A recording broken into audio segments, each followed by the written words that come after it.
مسجد میں تشریف، مسجد ہر مومن متقی کا گھر ہے، مسجد ہر مومن متقی کا گھر ہے۔ جو مسجد کا عادی ہو اس کے ایماندار ہونے کی گواہی دو۔ جو مسجد کا ٹھیک ہے اپنے گھر میں بھی وقت گزارتا ہے، بازار میں اپنے کاروبار کے لیے وقت گزارتا ہے، لیکن اس کی عادت مسجد کی، بازار جانے سے پہلے مسجد میں جاتا ہے، 2 رکعت نفل پڑھتا ہے، اللہ سے دعا مانگتا ہے اپنی روزی کی برکت کے لیے، حلال روزی کے لیے، اور روزی کی برکت کے لیے اللہ سے دعا مانگتا ہے، پھر بازار میں جاتا ہے، اپنا کاروبار کیا اور وہاں سے سیدھا مسجد میں۔ مسجد کا عادی ہے، جو مسجد کا عادی ہو اس کے ایماندار ہونے کی گواہی دو۔ آپ مسجد میں تشریف لے گئے اور منبر پہ تشریف فرما ہوئی، صحابہ جمع ہو گئے آپ کے پاس، صحابہ رضی اللہ تعالیٰ عنہم آپ کے ساتھ جمع ہو گئے۔ آپ نے ارشاد فرمایا لوگوں، اللہ جل جلالہ کا ارشاد ہے، جس حدیث میں ہمارے پیارے نبی صلی اللہ علیہ وسلم کے ارشاد فرمائے کہ اللہ جل جلالہ کا ارشاد ہے، وہ حدیث قدسی کے رائے اللہ کا ارشاد، اللہ نے ارشاد نازل فرمایا، اللہ جل جلالہ کا ارشاد ہے کہ لوگوں تم امر بالمعروف اور نہی عن المنکر کرتے رہو، اچھی بات جو لوگوں کو لاتے رہو، ترغیب دیتے رہو، اور سیدھے راستے کو لاتے رہو، اور بری بات سے ان کو روکتے رہو، یعنی اللہ کے حکموں پر امت کو لاتے رہو، مفہوم اس طرح سے ہوگا، اور بری باتوں سے، غلط چیزوں سے، اللہ کی نافرمانیوں سے امت کو روکتے رہو۔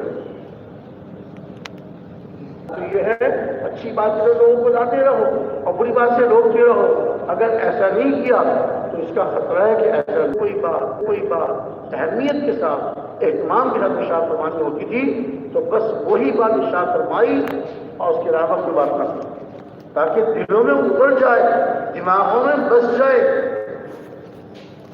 تو حضور نے بس یہ بات ارشاد فرمائی اور ان بات سے پیچھے۔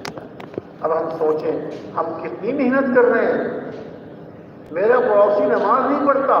مجھے اس کا کتنا غم ہے، مجھے اس کی کتنی فکر ہے، میں کیوں اس سے جوڑ نہیں بٹھاتا، میں اس سے دوستی کیوں نہیں لگاتا، اس کے ساتھ جوڑ بٹھاتا، اس کو اپنے قریب کر کے اس کو مسجد میں آنے والا بناؤں،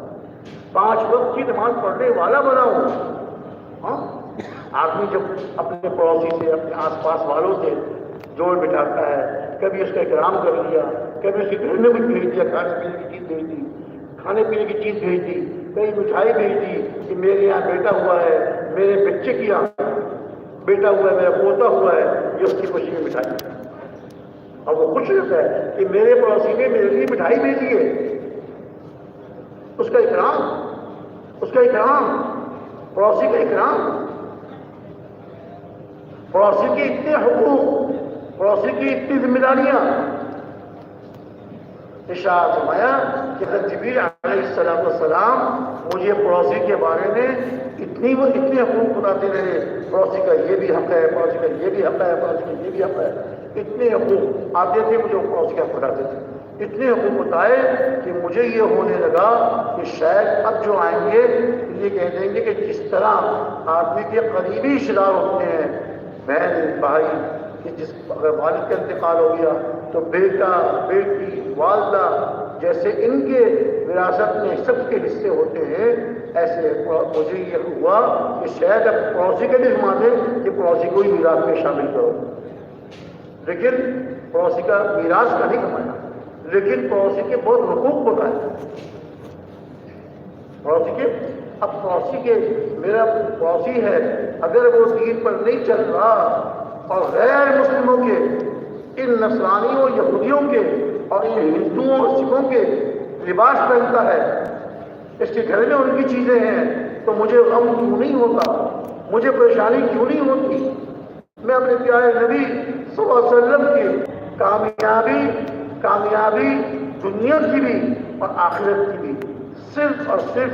دین پر چلنے کی،